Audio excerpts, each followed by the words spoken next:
Have you ever looked around and realised how much money you need to make to have a decent lifestyle?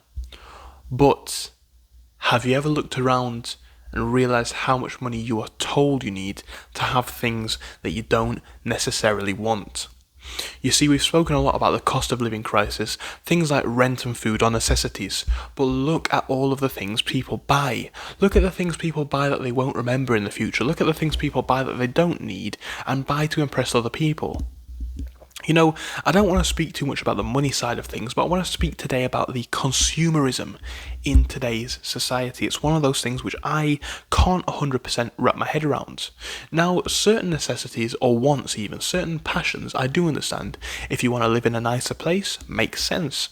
If you want to, I don't know, certain things that make sense, right? Nicer food, nicer quality of food, it is obviously true.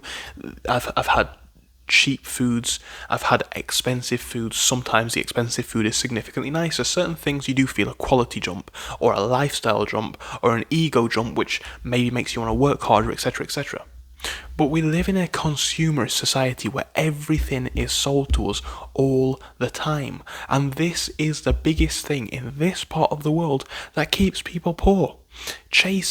Always chasing something. You know, you get a flat, you get a mortgage on it, you pay it off. Well, now you need a house. You get a house, now you need a big house because you're going to have kids. You have kids, now you need... What can you buy? You can always keep buying. You can have a normal car. I can buy a car. I actually did. I bought a car for under £2,000. Never gone wrong once. It's just needed some basic maintenance work. It was £1,600. It's 30 years old. Of course it needed repairing. Nothing on the car's gone wrong. Mechanically sound. Literally just a few like brake pads, suspension parts, things that wear out over time anyway. Why do you need a £500 or even a £300-400 monthly payment on a car? You don't. Do you want it? Do you really even want it? The car's not that impressive, right? It's not impressive. No one cares. Now, I know people are car fans. I am myself. I'm very much an enthusiast of the car I have, but other people want expensive things. But everything is sold to us like this. Expensive hair products, expensive skin products, expensive trips abroad, things that the people who buy them generally can't afford, but they're told that they need them. Certain things I would not regret spending money on. Actually, I have to retract one of the things I just said, because I think holidays can be worth it. It's an experience that you will never forget. But most things in this world are simply consumerism, right? You don't get a new phone because your old one's broken. You get it because the new models come out and you need to keep up with your friends. You don't get a new car because your old car's on its way out or it's costing more to repair than what it's worth. You get it because your finance deal's ending and the new model's out. Where is the end game here? This is what's keeping people broke. It's what's keeping people trapped on two fronts.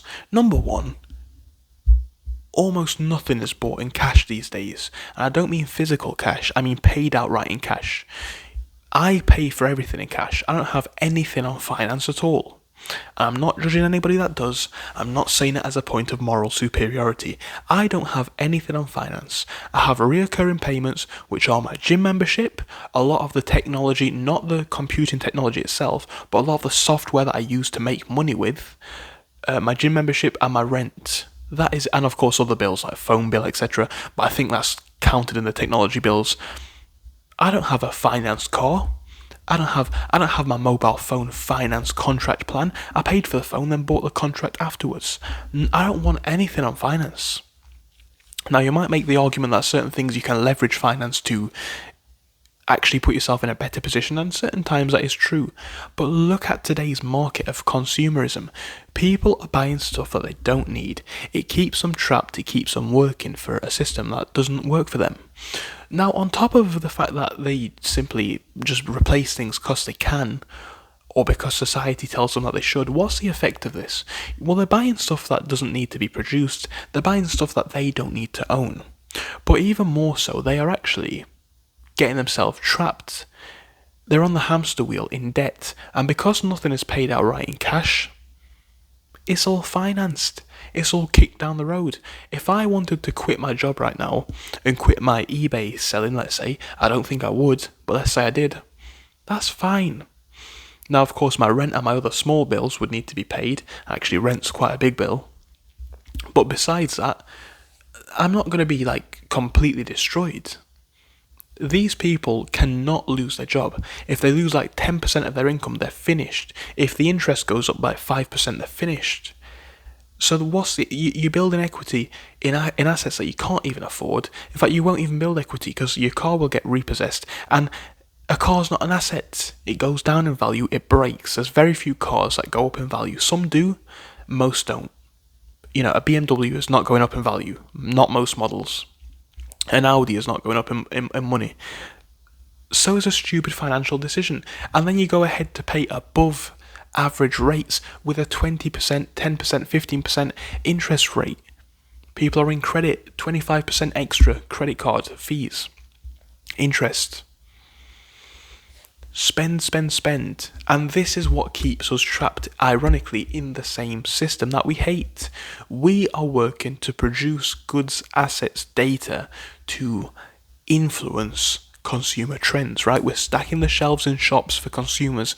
We're researching at computers in offices for consumers and consumer data.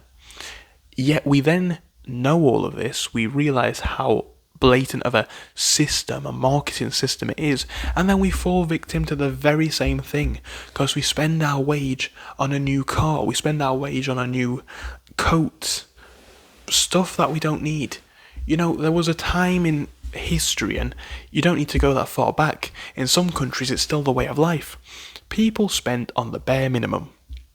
And let's be honest, guys, even in the UK, if you took out all of the pompous, unnecessary costs that you probably have, and a lot of people probably have, like credit cards, finance holidays, cars, you could be very rich. When you add these unnecessary costs, rapidly, cost of living starts to increase. Rapidly, you feel like you're trapped more and more, and you are. This is not a sustainable system for most people. The only answer for most people is to actually acknowledge what they want. Because most people, you'll find out that a lot of this stuff that you've bought, you don't remember it in 6 months. In 6 months, it's actually more of a pain. Because the thrill of having a new car's gone away, but the finance payments haven't. Where do you end up with this? You live in a system where it's consume, work, die. Work to consume to work. You're a unit of labour. You're a marketing. You're something to market to. The individualism that you're sold through different styles, and you can have this and that. It's not what you think it is. It's not what most people think it is. It's a trap to keep people spending, to keep people working forever. You will not be freed. Don't buy the house if it's not what you want. Do not finance a car if it's not what you need. Do not go on the holiday just to please other people. What do you want in this life? And I know it's kind of getting a bit spiritual and all that kind of stuff, but to bring it back to a more realistic and based, in a way, point, you do live in a system, if you live in this part of the world, where the game is just spend. You can't afford it? That's okay. Finance, £200. £200 now, £200 next month, £200 a month after. It's a never-ending cycle. You'll never impress everyone. There's always someone doing better than you. And you're probably only ruining it for yourself in the long term, if we're honest. So just have a think about what you do. That's all I'd say. Goodbye.